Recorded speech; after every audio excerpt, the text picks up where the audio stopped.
What's up? So, I've got a cool question for you guys. I want to work through it today as a cool pilot video for this new channel. So, my question is as follows. Given that an arbitrary quadratic y equals x squared plus bx, where b is a constant, and x and b are both real numbers, find the set of all turning points as b goes from negative infinity to positive infinity, and write it as a Cartesian equation. Now, if you speak English, you're probably wondering, what the hell did you just say? Because that made no sense. And yeah, I agree, it does sound very weird. But let's break it down for a moment and just see what this actually is saying. So, given this quadratic, x squared plus b, like I said, b is some constant that we're going to change from negative infinity to positive infinity, almost like a slider. We're going to slide it along every value. What's a real number? If you're wondering, it's just, if I've got a number line like that, if that's 0, that's negative infinity, and that's positive infinity, then any number on this line is acceptable for b and x. So I can say 1, I can say root 2, I can say pi or negative pi, I can say negative a half, anything goes, as long as it's on that line, which is any number you can really think of, unless you know some other more complex numbers, let's say. So that's what real means. Now we have to find a set of all turning points as b varies. What's a turning point? Well, remember, we're talking about quadratic here, right? So let's draw a graph. My turning point is, believe it or not, the point where it turns. Okay, simple enough. To find that point as b will change the graph, like b at different values is going to look like that, and like that, and like that, and like that, and whatever else is there. It's going to look all like that, and we have to collect all those different turning points and write it as one Cartesian equation. What's a Cartesian equation again? It's really easy, you'll be kicking yourself if you don't know it. A Cartesian equation is literally just y equals something to do with x. That's it. Y equals x something. Y equals x, that's a Cartesian. That's a Cartesian. X equals 1, that's a Cartesian. Anything like that. So, where do we start? Let's look at that turning point again, right? So I showed you, we've got a quadratic, that is our turning point. And it makes sense, it's the point where the gradient, if I show you like this, oh, that's not good. Our gradient goes down, down, down, down, down, down, down, and it goes flat, and at this point, it turns around and goes up, up, up, up, up, up, up, like that. Pretty simple, but did you hear what I said there? It goes down, down, down, down, down, down, down. Our gradient goes down, but then it flattens out. That's cool, because if I've got a flat gradient, just a flat line, then my gradient, or m, whatever I'm going to call it, equals 0. A flat line has a flat gradient, no 0, no slope, just flat. So that's useful to us. That means that our turning point, wherever it may be, will be at whatever point the gradient is 0. Okay, so that makes sense, that's cool, but how do you know the gradient of a quadratic? Because if you look at a straight line, let's say, our gradient is defined as delta y over delta x right now. Very simple, very easy to understand. It's just I take some steps in the x direction, I take some steps in the y direction according to how many I take in the x. Essentially, it's just for every step I take in the x, how many do I move in the y? How many do I move up? If I move one step this way, I jump up that way, however many meters high. So, simple enough to understand. But the thing with a quadratic is that its gradient is constantly changing. If I've got my graph again, here I go 1 across and down 1. But then here I go 1 across and I go up 1, or something like that. Or I go up 2 or up 3, or it doesn't make sense. It's different gradients the whole time through. It just seems unbalanced. But at the same time, the quadratic seems to move in some kind of way that feels regular. So there's got to be a pattern to it. And there is. But we need to change our definition of a gradient just slightly. Instead of saying delta, a big step, just like 1, 2, 3, whatever, we're going to take a tiny step. We're going to take a step so tiny, it's literally just 0. Literally no movement. It's like me doing this to me doing this. Basically no difference. And we're going to denote that with a little d, because delta is a big D, and d is just a little d. So instead of saying delta x and delta y, we'll say delta y over delta x, like delta, I'm so sorry, dy over dx, just like that. So, seems simple enough. Taking a little step in the x, and then how many steps do we have in the y? It's literally like a ratio. For every x, go y. That's a weird x, but whatever. Okay, seems good. Now, what do? Well, another way we can do it is if we just draw like a zoomed in version of our quadratic, like that. We take a point here, let's call it the point A, and we take a point here, and we'll call it point B, right? A and B. Yeah. So, we're going to draw the gradient between the line that goes through both points. They're gradients, right? As B gets smaller, as I said, a little step, as I take smaller and smaller steps, that gradient gets closer and closer to the line, starts hugging it, until eventually, if I just draw a really zoomed in version of what's going on, you've literally just got A here, B here, and that line there just looks like the quadratic itself, and that's because as this gap here, the gap between them becomes 0, it becomes same as a line. Okay, so we've got the idea. We know what we're going to do. We're going to make dx go towards 0. We're going to make it smushing and smushing even closer until we get our gradient. How do we write that though? Well, let's look at it. Our point at B and our point at A, right? Let's say the gap between, let me do it differently. We've got A and we've got B, right, in our graph. The gap between them is our dx, but I don't want to write dx a lot of times, so I'm just going to say h, right? We'll say h. And h is going to go to 0. Our point at B and our point at A. Let's say our point at A is just x. That means our point at B is x plus the change, plus h. Everyone is hopefully clear on that. Now what does that mean our y coordinate is? Well, our y, let's just say y equals x squared for simplicity, right? We'll figure out the next part later. Y equals x squared, well, that just means if you plug in x, it's just the same thing, x squared. And here, our y coordinate here will be x plus h squared, like that. Because instead of saying x squared, we say x plus h squared. Okay, cool. Now we have to find the dy, which is the change in y. So we just take this, subtract that, and we've got our dy. So dy dx equals that x plus h squared minus that x squared. Okay, that's our difference in the y, that's our tiny step in the y. H is going to get smaller, so it becomes tiny. And then we're going to put that over our dx, but we just said our dx is the same as h. So that's what we're working with here. And h is going to get smaller, remember? Let's write that on the side here. H goes to 0. Cool. I think that's pretty good so far. So where do we go now? Well, let's try to break it down a little bit. If we just say straight away h goes to 0, we've got a fraction over 0, and we don't like that in maths. I'll do a video on why that is later. But yeah, we can't really do that, that just doesn't work. So we're going to simplify it first. We'll say, let me try again. We'll say that x plus h squared is, try that in your head, x times x is going to be x squared,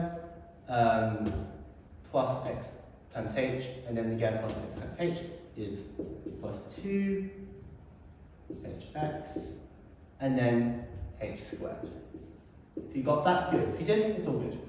Now, we minus x squared again, and we put it over h. What else can we simplify here? Well, I see x squared and negative x squared, so those are just going to cancel. And then what I see is a h and divided by a h. So we can just cancel those out right there. And what we're left with is 2x plus a h, because remember, h squared divided by h is just h. And we've got it over 1 now, because that's just disappeared. And so our gradient on dy over dx is this. But remember, h is going to 0, so as h becomes 0, this just becomes 2x. Just becomes 2x like that. I think that's pretty easy to understand. I said we come back to this part, and that's because it's simple. If we just look at y equals bx, if this was just a simple line, you'd know its gradient has to be b. Makes sense? If you looked at y equals mx, you would say, well, m's a gradient. Same thing here. So we know that b is our gradient. And so we just quickly add on to here plus b. Cool. Okay, and now we're going to say, let's set that equal to 0. That's going to be our turning point, right? So now we've got our turning point in terms of a coordinate x and some random number b. If we rearrange to find x, what do we get? What do you think? Well, try do it in your head for me. To get x, we have to subtract b. And then once we've done that, we have to divide. We have to divide by 2. And so x equals negative b over 2. And once again, I think that's important, so I've boxed it already, but I'm going to box it again. Write it over the corner. Cool. So after figuring that out, we've now got an x coordinate. But when you have a coordinate, of course, you know you've got your x and you've got your y. Where's our y? Well, we've got it up here, so let's just substitute it, right? We've got a value for x, we've got a value for x, that gives us y. So y, just substitute it. I'm very sorry for the pun, that was just very, very punny of me. Anyway, negative b over 2, square that, plus b, remember that's x as well, so negative b over 2. Awesome. Don't drop that, it's important for us. So, if we take negative b over 2 squared, that's just the same as saying negative b squared over 2 squared. Let's simplify that down. What's 2 squared? Simple, it's 4. Pretty easy. What's negative b squared? Is it negative b squared? No, it's not. It's b squared. Why does that negative disappear? Because remember, as you times a negative by a negative, it becomes positive. If I face this way, I turn around again, I'm facing the same direction. So that means that we've got b squared. And now b times a negative b, well that's just now negative b squared, difference. And then that's just over 2. Now when I write my fractions, I like them to be on the same fraction rather than 2 different ones. So let's simplify. We can times this by 2, and we have to do what we do to the bottom, we do to the top. We times it by 2 to get it over 4. So that means we've got this is 4, and this is 2b squared. So b squared over 4 minus 2b squared over 4. Well, we can write that as b squared minus 2b squared all over 4. And then that, b squared minus 2b squared, we can say 1b squared minus 2b squared. And that is going to give us 1 minus 2, which is negative 1. So negative b squared over 4. And that's our y coordinate. So now we're just going to put that in the box over here and say y equals negative b squared over 4, and put a box around it. Awesome. Is it? I mean, like, we've got all this stuff, right? But what do we even do with it now? It's just a load of numbers, isn't it? It's just a load of weird hieroglyphics and symbols, make no sense, like the question, and we feel like we're no closer, but actually we're very close. We've just gone from some random quadratic to having an expression of x and an expression of y in terms of the same variable, b. Why is that helpful? Let me show you. Whenever you're confused, always use graphs. They're the lifeline for a mathematician. if we look at this and we say, let's say b equals 2. Well, based on that, y equals x squared plus 2x.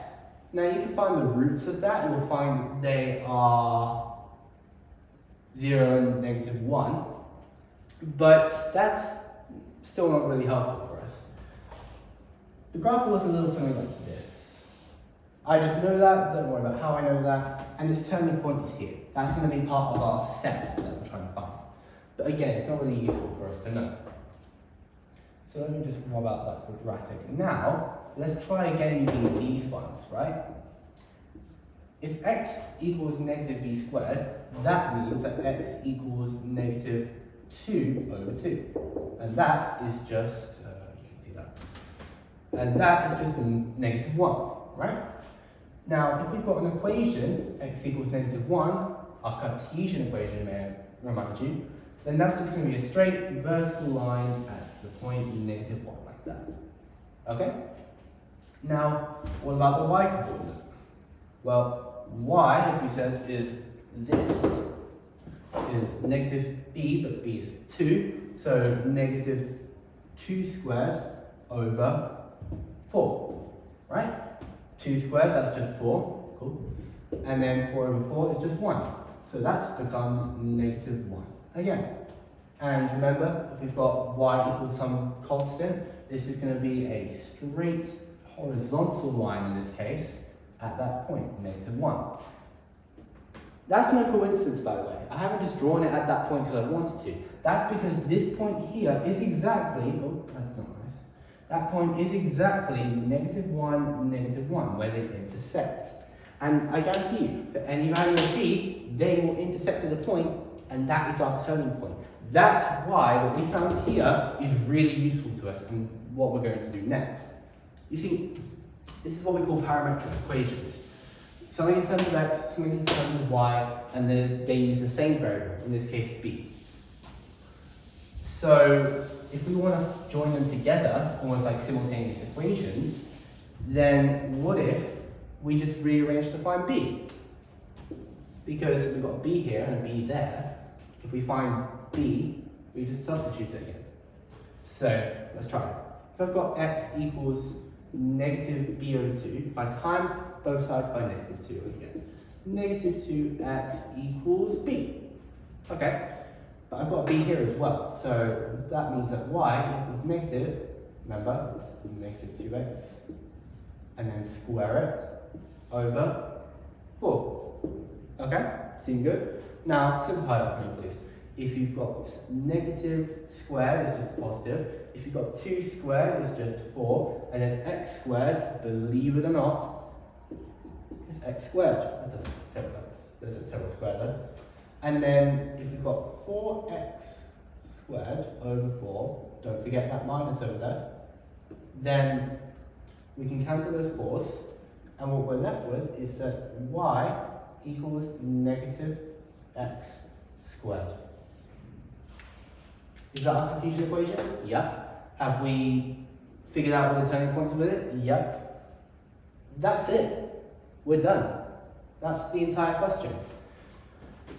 Just really simple answer like that. And you know what? I'll write the answer underneath the question as well, just to really hammer it in. Awesome. And there we go. I don't think that was too bad, if I'm being honest with you guys. Maybe you thought that was a bit complicated, that was a bit beyond my reach. And some of you are maybe thinking, oh, I understood that perfectly. That actually made a lot more sense than I thought it would. Or some of you are A-level students and you were just here for God knows why.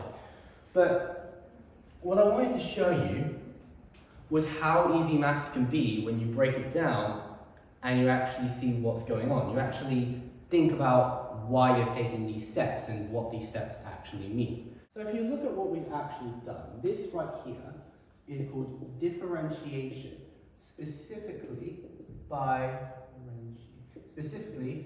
first principle, which is a bit of an annoying, messy thing to do, but it's the first principle that we use to find this new definition of a gradient.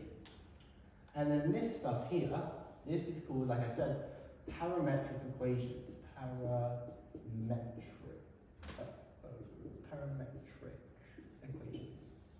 Right? We've used two, may I remind you, A-level skills, we've derived them, and we've used them. But what's even cooler than that is that this, yeah, like I said, this is year 1 A-level. If you're a GCSE student, you've just looked at and done year 1 A-level content, which is well beyond what you're probably doing now. But more than that, parametric equations are actually year 2 A-level content. What year 13s do. If you're a GCSE student and you understood this, or even somewhat understood what I'm doing here, you understand what a year 13 is learning to understand. And I think that's pretty cool. You can't really say it's not, right? You're going from whatever you do in GCSE maths, like, I don't know, compound interest, rearranging symbol-ish equations to some challenging ones, and then you're suddenly jumping to A-level books without even picking up one, and you're understanding it. I think that's pretty cool. And you've got a really cool result to show as well. And you've got an even cooler question to ask your friends and confuse them with. And you can show them the answer on your book. And you can show them why it works. And you can be like, oh, I'm so smart, I'm so clever, even though you stole it from me. But I give you permission to, so it's fine. The point I want to bring up is that these skills can easily be learned. These things can easily be learned because maths is logical. Maths relies on reasoning and understanding the steps that we take to describe the world around us. If you actually slow down and wonder why we do things, then everything becomes so much clearer to you. And so I wanted to show you that in this pilot video so that you've got an understanding of what kind of things we're going to be doing as we go forward into the future.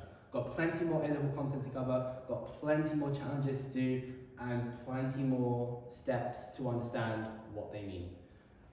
I hope you enjoyed, and I'll see you later. Peace.